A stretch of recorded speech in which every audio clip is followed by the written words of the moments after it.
Há cerca de 5.000 anos, no final da Guerra do Mahabharata, a antiga e iluminada civilização hindu era composta por 10.000 tradições hindus, ou sampradayas, que existiam em 56 nações hindus, 200 reinos hindus e 1.700 províncias hindus, cobrindo mais de 6 milhões de quilômetros quadrados da Ásia. O Supremo Pontífice do Hinduísmo, SPH, Bhagavan Sri Nityananda Paramashivam, é o revivificador de Kailasa. Esta antiga nação civilizacional hindu iluminada. Kailasa é uma continuidade e um renascimento ininterrupto cultural, religioso, histórico, civilizacional e soberano, de vários desses antigos estados soberanos hindus e entidades eclesiásticas hindus. A continuidade ininterrupta dessas antigas nações hindus por meio de Kailasa resulta no reconhecimento legal de Kailasa conforme o direito internacional consuetudinário, especialmente pela doutrina da continuidade.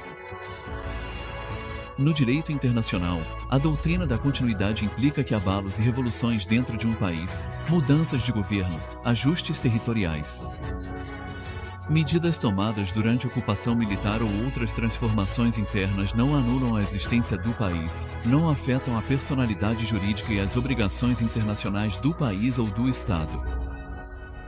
A Convenção de Viena sobre Sucessão de Estados em relação a tratados aborda esses princípios da doutrina da continuidade ao definir o direito internacional em situações de sucessão ou continuação de Estados. O direito internacional reconhece a personalidade jurídica de um Estado ao reconhecer sua identidade. Essa perspectiva se mantém mesmo durante o período em que o Estado ou país em questão é anexado ou ocupado por uma potência estrangeira. Mesmo nesses casos, considera-se que a personalidade jurídica do Estado persiste, possibilitando seu restabelecimento posterior. Exemplos históricos que remontam ao século XVIII incluem casos como Portugal e Gênova, que foram restabelecidos após o Congresso de Viena de 1815. Exemplos mais recentes incluem países como Polônia, Etiópia, Tchecoslováquia, Albânia e Áustria, que foram restabelecidos após a Segunda Guerra Mundial. Mesmo quando uma nação é privada de seu território, a nação continua a existir. Sua soberania e personalidade jurídica internacional continuam a persistir. O Dalai Lama, como líder espiritual e temporal do Tibete, exemplifica esse princípio. Em 1959, o Dalai Lama foi exilado e forçado a fugir. Apesar dos desafios enfrentados, o Dalai Lama continua a defender a preservação da cultura tibetana e conquista apoio mundial pela autonomia do Tibete no cenário global. Da mesma forma, de 1309 a 1376, o Papa do Catolicismo esteve exilado em Avignon. Apesar disso, ele foi cognizado como chefe de Estado e também como líder da Igreja, recebendo todos os privilégios do cargo após seu retorno a Roma.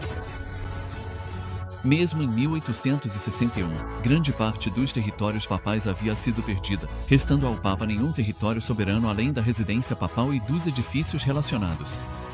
Ainda assim, seus poderes temporais continuaram sendo reconhecidos. Ele foi reconhecido como chefe de Estado e, mais tarde, o Tratado de Latrão de 1929 restabeleceu formalmente a soberania papal sobre a cidade do Vaticano.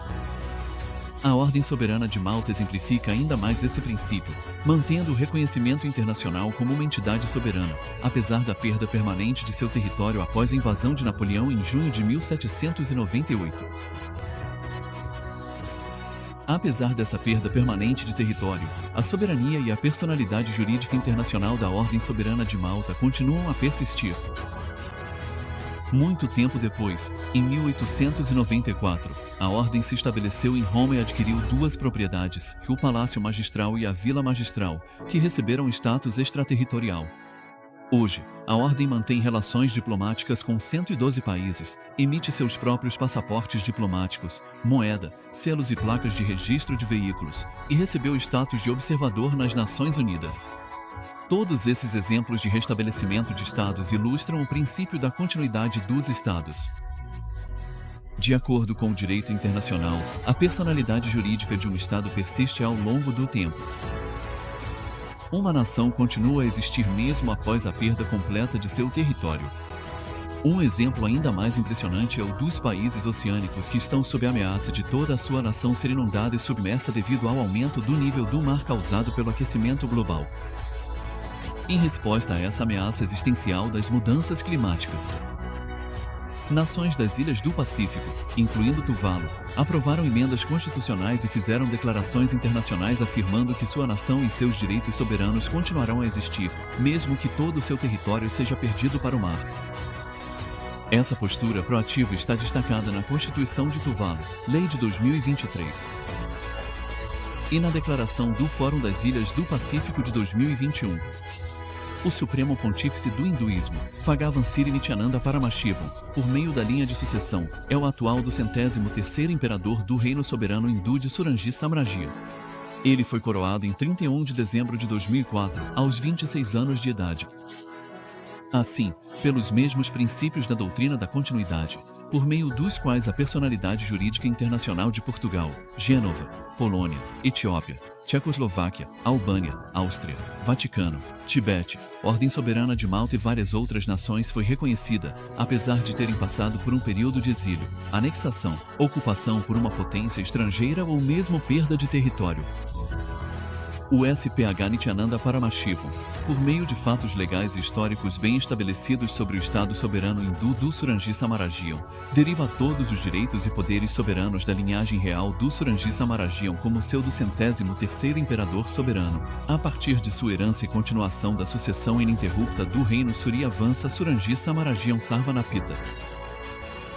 Suryavansa Surangi Samrajam, por meio da unificação com outros 20 estados hindus soberanos e entidades históricas eclesiásticas soberanas, tornou-se parte dos Estados Unidos de Kailasa, que assim se tornou um estado jurídico soberano e independente, tendo o SPH Nityananda Paramashivam como soberano. Assim como as nações oceânicas como Tuvalu protegeram sua soberania diante da ameaça existencial de submersão total, alterando sua constituição e afirmando que sua soberania persistirá independentemente da perda de seu território, Kailasa, que é uma continuação soberana de 21 estados hindus soberanos e entidades históricas eclesiásticas soberanas, também está revivendo e dando continuidade às nações hindus de Kumari e Khandam que foram submersas.